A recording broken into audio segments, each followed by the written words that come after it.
Welcome everybody back to another Spinner Rack review. Today we're looking at Harleen.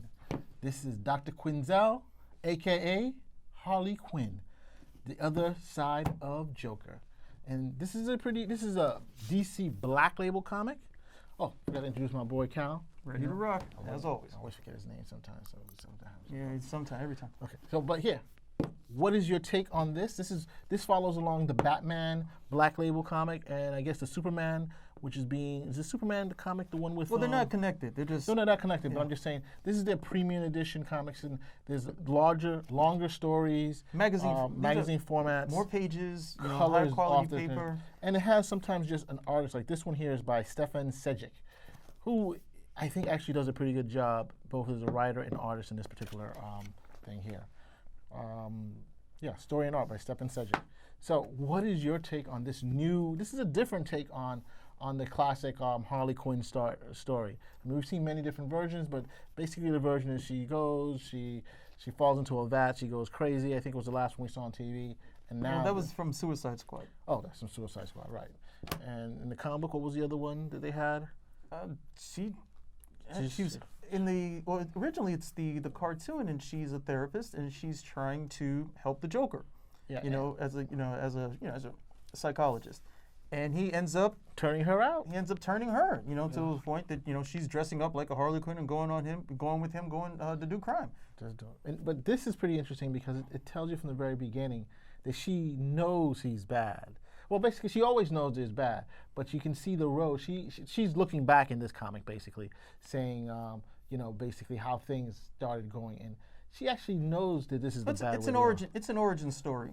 It's an origin story for her, and I guess it'll get to the point where she's actually hard. If the story works the way that it looks like it's going to happen, by the time we get to the third issue at the very end, that's when we'll see her. When she breaks out and becomes more independent, basically. Because the whole thing is she starts off, it's her obsession with the Joker, and then from that you get her time with the Joker, and lastly is her independence from the Joker. Well, she has a fascination. I think she's plugged into something. She's plugged into something that the Joker seems to understand about Gotham City. That this place is like literally only like a half second from just going bat bonkers at any.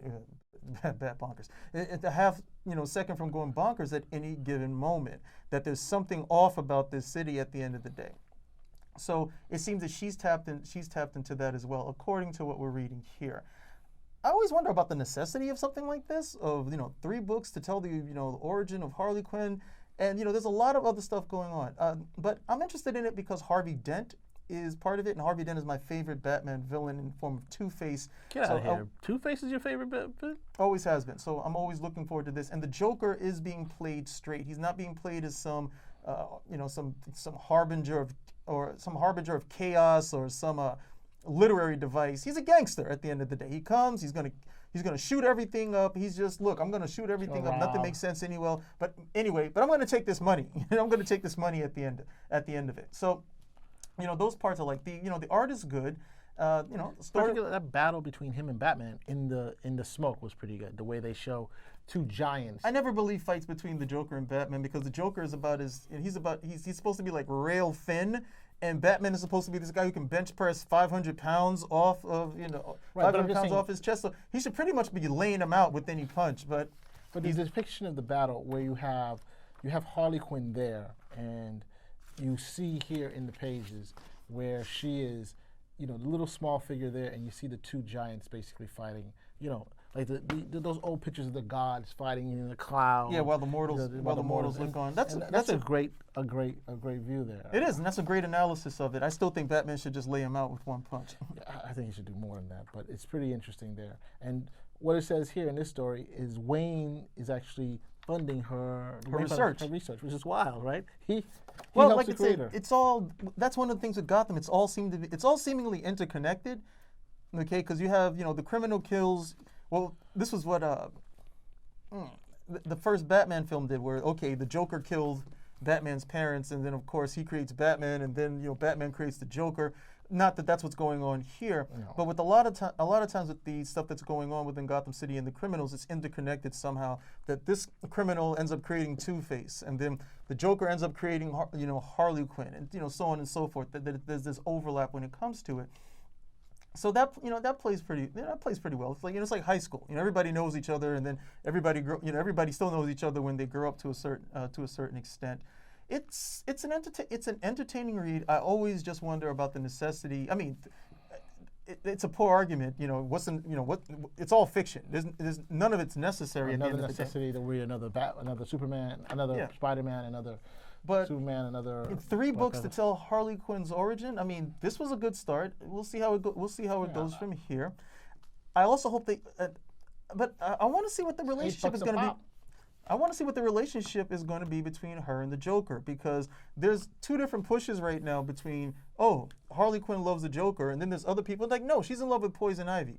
They want the lesbian relationship as opposed to the relationship between her and the Joker.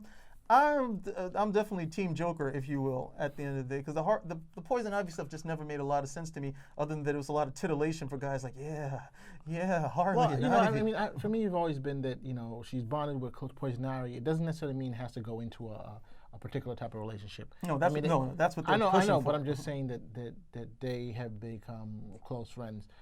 But one thing that I do think is that you have Harley Quinn is just blown up. I mean, her character came out 20 years ago, probably a little less than that. Yeah, the 90s. And it's just overcome any other DC female character. There's no one else who even takes account of her. I mean, you'd figure Wonder Woman would be like just the number one. The movie, she's come out, she's with Gal Gadot, she's done tremendous, but Harley Quinn just overshadows her, I feel, sometimes. And it's not she has more superpowers. It's just I think that people, and particularly the females persuasion, who definitely like her a lot, and the guys too, but I think they connect with her. Someone who's gone through a rough relationship, someone who, is just trying to, Well, she's crazy. Which allows she's bat crazy. Okay. But within the craziness there is some sanity there. You know what I'm trying to say? Well, she's crazy. She's attractive. Okay, in terms of a character, she's she's colorful. So in terms of writing, she can say anything. Okay, you can put her in a whole bunch of different situations. She doesn't have to follow any particular moral codes. There's a lot to be entertained with. By Harley Quinn that you can't necessarily do with Wonder Woman. And if you look, it's similar with the Joker, where again he's out of his mind, and these guys love to interpret him as overall. I can as a never stand the Joker, but I'm just saying right now on the newsstands there are probably 3 separate Harley Quinn comics out right now. Yeah. You got this, I think. She has her own series. She has her own series, and Dead Lady something, She has zombie Harley Quinn. Old Lady Harley Quinn. Yeah, I mean that's interesting. And then you still see her popping up in other stuff too. Well, she has a movie coming out next year. She has a movie coming out. Or at least she's the lead in she's the lead in the Bird of Prey movie. And I think that she's supposed to be also part of the whole Suicide Squad movie. I don't know how much she's going to be in, but they showed that she's supposed to be in part of it. So, what's the name of the actress who played her in the movie?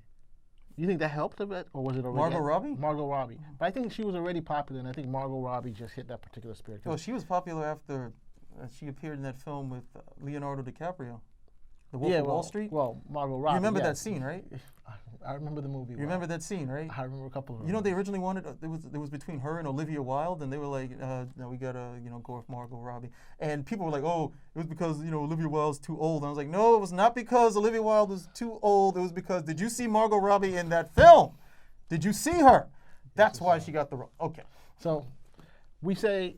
I know it's $8 to go get it, but it's a pretty interesting comic. I say if you are really a fan of the, if you're a fan of Harley Quinn, you're a fan of the peripheral Batman characters. This is something that you're gonna want. This is something that you're definitely gonna want to have. And of course, if you're not, I don't know about $8 for this. This is. I remember when they used to have the prestige format books, which were similar in design, but still comic book size. This is magazine size. This is going to be tough to store if you're somebody who's a collector and you're going to try to put it away for safety. It's a coffee table book.